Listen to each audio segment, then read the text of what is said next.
جو دنیا میں مدد کے قائل نہیں ہیں، قیامت میں بھی ان کا کوئی مددگار نہیں ہوگا، قیامت میں ان کا کوئی مددگار نہیں ہوگا۔ اب پڑھ دوں اگر آپ کی اجازت ہو اس کی اگلی آیت، وَأَتْبَعْنَاهُمْ فِي هَذِهِ الدُّنْيَا، لفظ روک دیا میں نے، اب اللہ کہہ رہا ہے، ابھی میں نے لفظ روکا ہے، وَأَتْبَعْنَاهُمْ فِي هَذِهِ الدُّنْيَا، ہم نے دنیا میں ان کے پیچھے لگا دیا ہے۔ کس چیز کو؟ اب میں نے سوال قائم کیا ہے، کس چیز کو ہم نے دنیا میں ان کے پیچھے لگا دیا؟ دنیا میں ہم نے دنیا میں ان کے پیچھے لگا دیا ہے۔ توجہ، میرے ساتھ رہیے گا، ہم نے دنیا میں ان کے پیچھے لگا دیا ہے۔ کس چیز کو؟ اب میں آیت پڑھ رہا ہوں اور دیکھیے گا کہ لفظ کیا آ رہا ہے۔ اجازت ہے آیت پڑھو۔ ہم نے دنیا میں ان کے پیچھے لگا دیا ہے، آیت سنو، وَأَتْبَعْنَاهُمْ فِي هَذِهِ الدُّنْيَا لَعْنَةً۔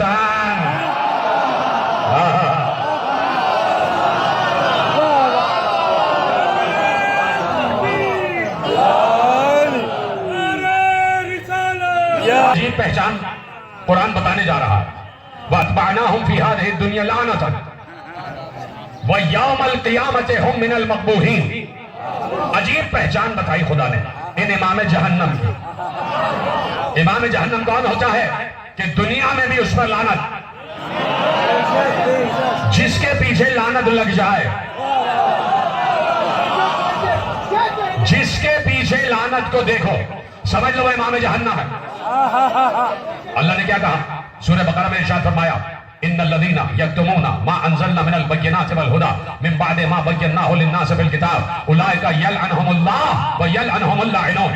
جو ہماری صاف اور واضح باتوں کو جو ہم نے قرآن میں بیان کی ہیں، ان صاف اور واضح باتوں کو جو چھپاتے ہیں، تو ایسے چھپانے والوں پر اللہ بھی لعنت کرتا ہے اور لعنت کرنے والے بھی لعنت کرتے ہیں۔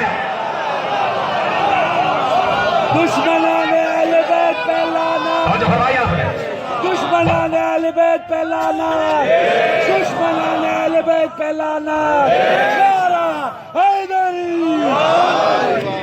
وَأَتْبَعْنَاهُمْ فِي هَذِهِ الدُّنْيَا لَعْنَةً، ہم نے اسی دنیا میں ان کے پیچھے لعنت کو لگا دیا۔ کچھ ہیں جو لعنت کر رہے ہیں اور وہ لعنت ان کے پیچھے پیچھے جا رہی ہے، اور لعنت والے کام میں بھی اللہ شریک ہے۔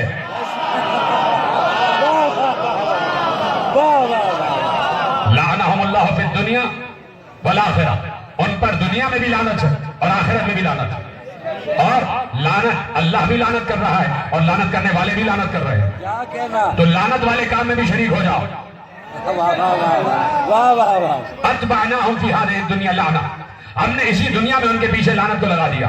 قرآن سورہ قصص آیت ہے، روایت نہیں ہے، کوئی حدیث پڑھ ہی نہیں رہا، اور نہ میں موڈ میں ہوں حدیث پڑھنے کے، اس لیے کہ گفتگو زندہ جا رہی ہے، کچھ زندہ لوگوں تک جا رہی ہے، کچھ مردہ لوگوں تک جا رہی ہے، لائیو گفتگو جا رہی ہے، اس لیے صرف آیتیں پڑھ رہا ہوں، حدیث نہیں پڑھ رہا، آیت پڑھ رہا ہوں۔ اللہ نے کہا وَيَوْمَ الْقِيَامَةِ هُمْ مِنَ الْمَقْبُوحِينَ، عجیب روایت بتائی، عجیب نشانی بتائی، عجیب آیت بتائی، آخری آدمی تک اتنا ذہین مجمع بیٹھا ہوا ہے کہ آپ ترجمے ہی سے سمجھ جائیں گے کہ اللہ کہنا کیا چاہتا ہے، اور وہ سجدہ کرنے والا ہی کیا جو مسجود کی فکر تک نہ پہنچے، وہ ساجد ہی کیا جو مسجود کی فکر تک نہ پہنچے، وہ بندہ ہی کیا جو معبود کی فکر تک نہ پہنچے، وہ قاری قرآن ہی کیا جو قرآن کی فکر تک نہ پہنچے۔ وَيَوْمَ الْقِيَامَةِ هُمْ مِنَ الْمَقْبُوحِينَ، پہلی نشانی ان کی یہ ہے کہ دنیا میں تو ان کے پیچھے لعنت ہے، اور آخرت میں وہ بگڑے ہوئے چہرے والوں کے ساتھ ہوں گے۔ اب مجھے بتا دو انسان کا چہرہ بگڑتا کب ہے؟ ہائے ہائے ہائے ہائے، جو سمجھ گئے ان کو سلام ہے۔ بتا دو کہ انسان کا چہرہ کب بگڑتا ہے؟ تو حضرت ابو سعید خدری رضی اللہ تعالی عنہ پیغمبر کے صحابی ارشاد فرماتے ہیں، صحیح مشکات شریف سے روایت، صحیح ترمذی شریف سے روایت آپ کے حوالے کر رہا ہوں کہ حضرت ابو سعید خدری رضی اللہ تعالی عنہ صحابی رسول ارشاد فرماتے ہیں، ہم اپنی بزم میں علی کا ذکر کرتے تھے، جس کا چہرہ بگڑ جاتا تھا سمجھ جاتے تھے منافق ہے۔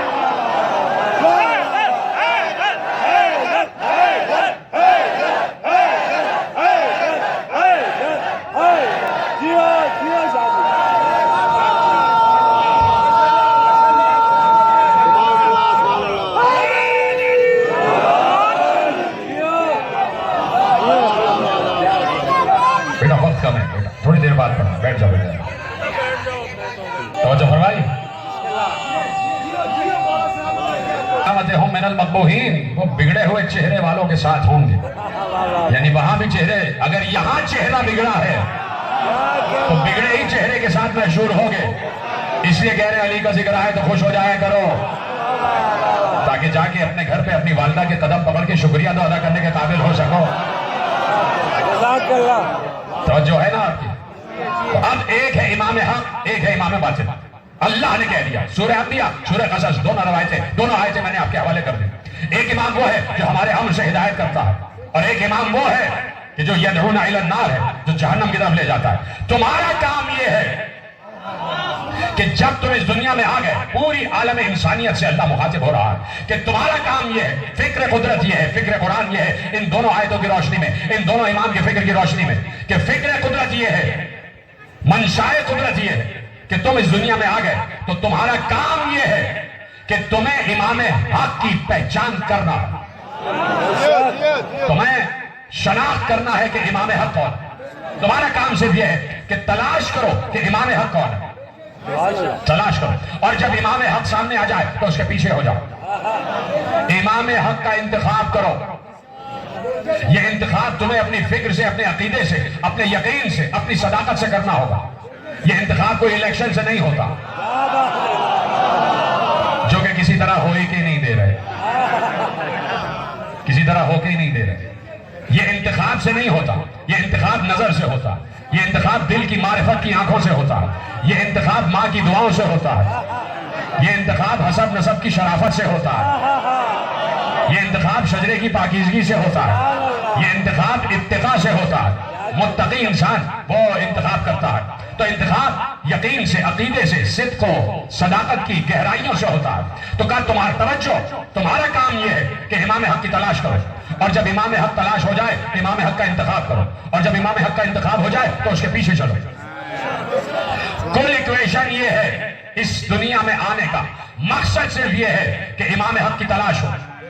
ایکویشن کل اتنی سی ہے, تلاش کرو امام حق کی, تلاش ہو جائے, مل جائے, انتخاب کر لو, اور جب انتخاب کر لو تو پیچھے چلو, اس کو فالو کرو, اس کی اطاعت کرو, اس کا اتباع کرو.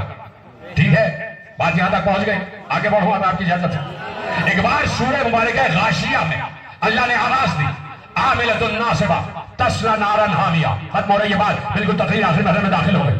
نتیجہ آپ کے حوالے کر رہا ہوں آخری آدمی تک. جیسے آپ سن رہے ہیں, میں یقین سے کہہ رہا ہوں آپ کو قسم کھا کے کہ میرا دل آپ کے لیے دعائیں کر رہا ہے. جس نے بھی مجھ سے دعاؤں کے لیے کہا ہے پروردگار اس کی دعاؤں کو قبول فرمائے. حسنین زیدی صاحب بیمار ہیں, ایک مومنہ نے مجھ سے دعا کے لیے کہا ہے, ایک ناہید زیدی ہیں, پروردگار ان سب کو سلامت رکھے, سب کی دعاؤں کو پروردگار قبول فرمائے. جتنے حاضرین بز مومنین مومنات فرش ادا پہ بیٹھے, پروردگار سب کی دعاؤں کو قبول فرمائے. آپ سب کو چادر زہرا کے سائے میں رکھے, آپ کو پرچم عباس کے پھریرے کی ہواؤں میں رکھے. توجہ فرمائی آپ نے, اب نتیجہ آپ کے حوالے کر رہا ہوں. کہا کہ عاملۃ ناصبہ تصلی نارا حامیہ, سورہ غاشیہ کی آیت. بہت شدت سے, کثرت سے بہترین عمل کرنے والے ایسے ہوں گے کہ جب وہ محشر میں آئیں گے تو اللہ انہیں جہنم میں جھونک دے گا. سلامت رہیں. جیسے آپ نے قرآن کی آیت کو محفوظ کیا, عاملۃ ناصبۃ تصلی نارا حامیہ, سورہ غاشیہ.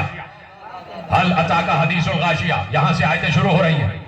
ہم نے بہت زیادہ کثرت سے, شدت سے عمل کرنے والے ایسے ہوں گے کہ جب وہ محشر میں آئیں گے تو وہ اس تمنا میں ہوں گے کہ ہم اعمال لے کر آئے ہیں تو ہمیں جنت کی طرف بھیجا جائے. اللہ کہہ رہا ہے تصلی نارا حامیہ, جاؤ تمہیں نارے جہنم میں جھونک رہے ہیں. تمہارا مقدر یہ ہے, تمہارا نتیجہ یہ ہے کہ تم جہنم میں جاؤ, جہنم میں جاؤ. نہیں مانتے صاحب غیبت کو, جہنم میں جاؤ. ہمیں کیا محاورہ میں نے پڑھا, ہمیں کیا, جہنم میں جاؤ. اللہ کہہ رہا ہے کہ بہت زیادہ کثرت سے عمل کرنے والے, عاملۃ ناصبہ, شدت سے عمل کرنے والے ایسے ہوں گے کہ جنہیں جہنم کی آگ میں جھونک دیا جائے گا. عجیب آیت ہے, اعمال اتنے اچھے اور نتیجہ جہنم کی آگ. معصوم سے پوچھا گیا, نتیجہ آپ کے حوالے کر رہا ہوں, معصوم سے پوچھا گیا مولا یہ کیا معاملہ ہے, بات سمجھ میں نہیں آئی. اعمال اچھے, کثرت سے عمل کیے ہیں, اور اللہ کہہ رہا ہے جہنم کی آگ میں جھونک دیا جائے گا. مولا یہ کیا معاملہ ہے؟ امام نے ارشاد فرمایا, سننے کے لیے تیار ہیں سارے کے سارے.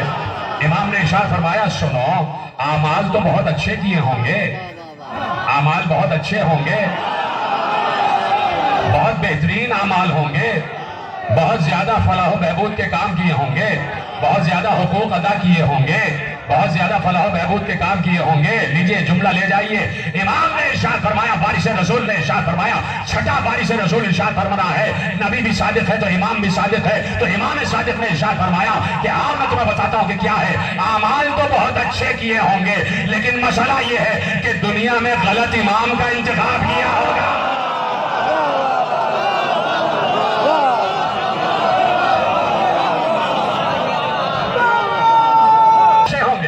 لیکن دنیا میں امام باطل کا انتخاب کیا ہوگا اور اس کے پیچھے چلے ہوں گے، تو جہاں امام باطل جائے گا وہیں انتخاب کرنے والی قوم جائے گی۔ موسیٰ کے ساتھ پیچھے کون تھے؟ موسیٰ کے ماننے والے، موسیٰ امام حق تھے، موسیٰ کے ساتھ پوری قوم پار کر گئی۔ فرعون امام باطل تھا، پوری قوم کو لے ڈوبا۔ تو بھائی موسیٰ عصر کا انتخاب کرنا، ایسا نہ ہو فرعون کے پیچھے پیچھے چل رہے ہو۔ موسیٰ عصر کا انتخاب کرنا، یہ نہ ہو کہ کسی فرعون عصر کے پیچھے جا رہے ہو، وہ چاہے جب کا ہو چاہے اب کا ہو۔ کہ فرعون عصر کا انتخاب کرنا نہ کر لینا، موسیٰ عصر کا انتخاب کرنا۔ اور اس دور کا موسیٰ فرد غیب میں ہے، اور وہ ہے زمین پر اللہ کی دیکھتی ہوئی آنکھ، عین اللہ ناظرۃ فی الارض، زمین پر اللہ کی دیکھتی ہوئی آنکھ، عین اللہ ہے، دیکھتا ہے، ہر جگہ حاضر و ناظر ہے۔ صاحب غیبت کو غیبت اسی لیے عطا کی ہے کہ ہر جگہ موجود ہے، جہاں بیٹھ کے پکارو گے وہ آ جائیں گے۔ اور پھر کہاں آتے ہیں؟ کہاں آتے ہیں؟ سب سے پہلے کہاں آتے ہیں؟ خود میرے چوتھے امام نے ارشاد فرما دیا تھا کہ باد کربلا ہم خوشی میں نہیں جاتے، بلانا ہے تو فرش عزا بچھاؤ، حسین کا فرش عزا بچھاؤ۔ تو امام وقت نے کہا جہاں فرش عزا بچھتا ہے اب آ جاتے ہیں۔ تو آج کا امام وقت بھی میرا یقین یہ ہے، یقین کی اتھاہ گہرائیوں سے اور یقین کی بلندیوں سے کہہ رہا ہوں کہ اس وقت امام عصر یہاں موجود ہے۔ یقین کرو، اس بات پر یقین کرو کہ صاحب غیبت یہاں موجود ہے، اور مجھے بھی دیکھ رہے ہیں، آپ کو بھی دیکھ رہے ہیں کہ کیسے مودت سے آپ ذکر سن رہے ہیں۔ پردے کے پیچھے کچھ تابوت رکھے ہوئے ہیں، صاحب غیبت بھی وہیں تشریف فرما ہے، وہیں پر جہاں شاہ نشین ہوتی ہے وہیں پر شاہ آ کر نشین ہو جاتا ہے۔ آپ کو روتا ہوا دیکھے گا تو خوش ہو جائے گا، لیکن وہ خوشی کیسی ہوتی ہے؟ وہ خوشی بھی روتے ہوئے ہوتی ہے کہ ہم 1400 برس بعد حسین کے مصائب سن کر رو رہے ہیں، صاحب غیبت تو آج تک کربلا دیکھ رہا ہے، اس لیے کہ صاحب عصر و زمان ہے تو وہ کربلا دیکھ رہا ہے۔ آپ کی آوازیں بلند ہو رہی ہیں، حسین ابن علی کا تذکرہ ہے، اس بے کس حسین کا، اس مظلوم حسین کا تذکرہ ہے جس مظلوم کو کفن نہیں ملا، جس مظلوم کو غسل نہیں دیا گیا، جس مظلوم کا لاشا بے گور و کفن زمین پر پڑا رہا، کربلا کی تپتی ہوئی ریت پر جس کا لاشا پڑا رہا، اور اس عالم میں پڑا رہا کہ بدن پر سر بھی نہیں تھا۔ بہن بھائی کے بدن کو کربلا چھوڑ کر بھائی کے سر کے ساتھ ساتھ جا رہی تھی، اور بار بار زینب کی نگاہ حسین کے سر پر پڑ رہی تھی۔ کیا گزری ہے زینب پر؟ زینب تو پھر بھی اپنا گھٹ گھٹ کر روتی تھی، سسک سسک کر روتی تھی، اس لیے کہ 56 برس کی ہے میری شہزادی۔ کیا گزری ہے 4 برس کی سکینہ پر؟ کیا گزری ہے 4 برس کی سکینہ پر؟ بچی کیسے برداشت کرے؟ بچی جب کٹا ہوا سر حسین دیکھتی ہے تو بے اختیار چیخ چیخ کر روتی ہے۔ خدا کسی بچے پر یہ وقت نہ لائے کہ بابا کا سر کٹا ہوا ہو۔ اور آپ کو پتا ہے، جملہ دے رہا ہوں، جس نیزے پر سر حسین تھا تو نیزہ تو بالکل درمیان میں سے سر کے اندر گیا ہوا تھا۔ نیزے کے چاروں طرف حسین کی رگیں کٹی ہوئی لٹک رہی تھی۔ حسین کے سر کی کٹی ہوئی رگیں لٹک رہی تھی، حسین کے سر کی کھال بھی لٹک رہی تھی اور تازہ تازہ لہو کے قطرے ٹپک رہے تھے قطرہ خون